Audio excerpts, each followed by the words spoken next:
Welcome to the deep dive.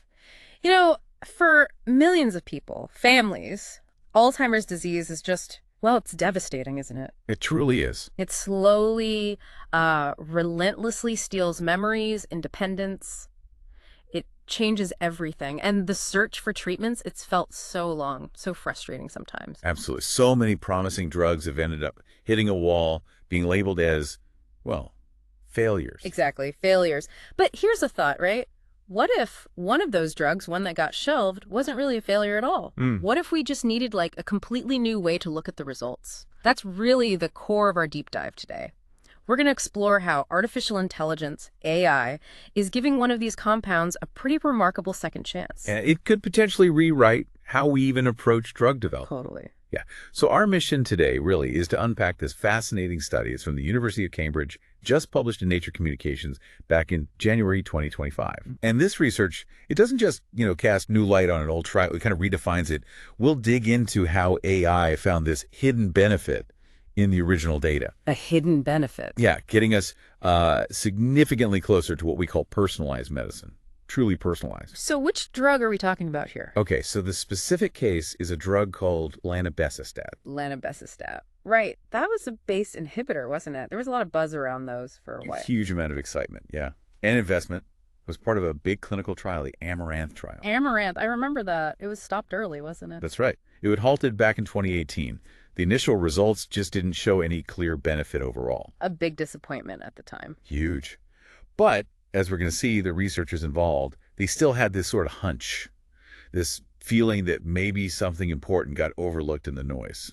Okay, so let's start there with that initial disappointment. The Amaranth trial for lanabecestat, it was a massive effort. Oh, absolutely. Years of work, countless resources. And when it looked like it wasn't working across the board, that was a major setback. Stopping it in 2018, shelving the drug, that felt pretty final. It really did. A tough pill to swallow, you could say. But what's really interesting is what came out of that disappointment. Right. It was this idea, this pivotal insight. Maybe not all patients respond the same way. It seems obvious now, but it wasn't the standard approach. So treating everyone as one big group might hide effects in subgroups. Precisely. And that understanding is what drove Professor Zoe Corsi and her team at Cambridge. Yeah. They developed this innovative AI tool. Okay. They called it the Prognostic Population Model, PPM for short. PPM. Okay, so this AI tool sounds like it was the real game changer here. How did it actually work? How did it manage to, look at that old data differently? Well, that's the brilliant part. The PPM wasn't just averaging everything out like traditional analysis often does.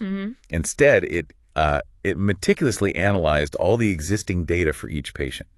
Things like their memory test scores over time, detailed brain scans, blood results. So stuff they already had from the original trial. Exactly. Stuff already collected. And the AI had a very specific goal: to separate patients really accurately into two main groups. Which were? Basically, slow-progressing Alzheimer's patients and fast-progressing Alzheimer's patients, based on how their disease was likely to develop. Okay, grouping them by progression speed. And how accurate was it?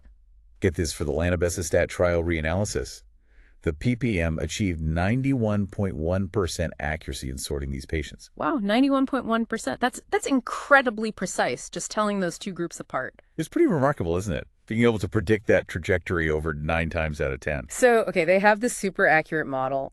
Professor Corsi's team applies it to the old Amaranth data for, 256 patients? That's right, 256 patients from the original trial. What did they actually find? What was this hidden effect? This is the real eureka moment. When they reanalyzed that data using the PPM, they found that lanabecestat actually slowed the rate of cognitive decline by 46%.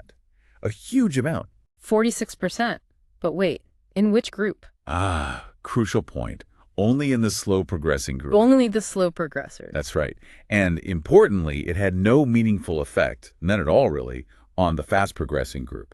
So the drug did work quite significantly, but only for a specific subset of patients. Exactly. And without the AI to separate those groups first, that 46% benefit was completely washed out, totally hidden in the overall average results. It was just buried in the noise of the combined data. Completely buried. It's like finding a specific signal hidden deep within static. The AI helped tune into that signal. 46% though, for the slow progressors, that's potentially life-changing. It's a very significant clinical effect. And this completely changes the story of lanabecestat, doesn't it? It wasn't a total failure. It was a targeted success waiting to be discovered. Precisely. It reframes the whole thing. So let's talk about why this matters beyond just this one drug, the bigger picture implications. Right. This feels like more than just potentially reviving one shelved drug.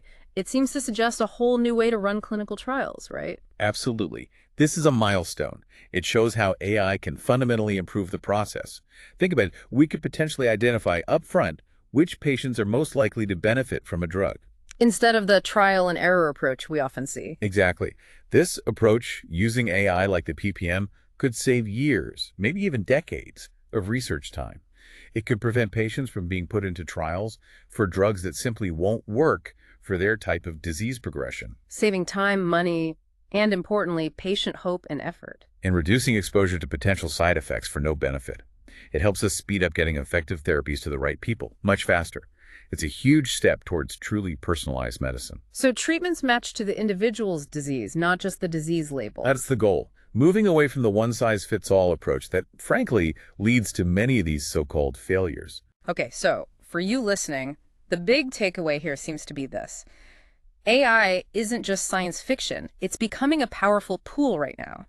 It can transform how we develop drugs by finding these crucial patterns, these benefits that were hidden right there in the data all along. That's it. This reanalysis of Amaranth, it genuinely turned what looked like a dead end into a new path forward for people affected by Alzheimer's. It gives that drug a second life, potentially. It really does. And while, AI in medicine is still relatively new, it's evolving fast. Yeah. This study is such clear proof of its potential to really transform drug development. Makes you wonder, doesn't it? What's that? Well, if going back to just one failed trial with these AI tools uncovered something this significant, Yeah. how many other potential treatments might be sitting on shelves? Right. Other drugs from other trials for Alzheimer's or even other conditions entirely. Exactly. How many other failures could actually be hidden successes, just waiting for the right lens, the right AI tool to find them? Which leads us to a final thought for you to chew on. Think about the sheer volume of medical data out there.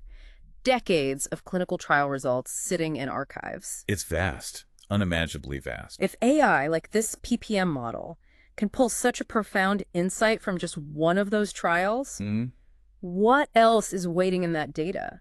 What other breakthroughs are just sitting there undiscovered because we haven't looked at them in this new way, using these computational lenses? A powerful question. What could this mean for the future of healthcare across the board? How many other diseases could benefit from this kind of deep AI-driven re-examination of past research for anyone touched by these complex, challenging diseases? Well, this really does feel like a genuine reason for hope, doesn't it? It absolutely does. A very exciting time.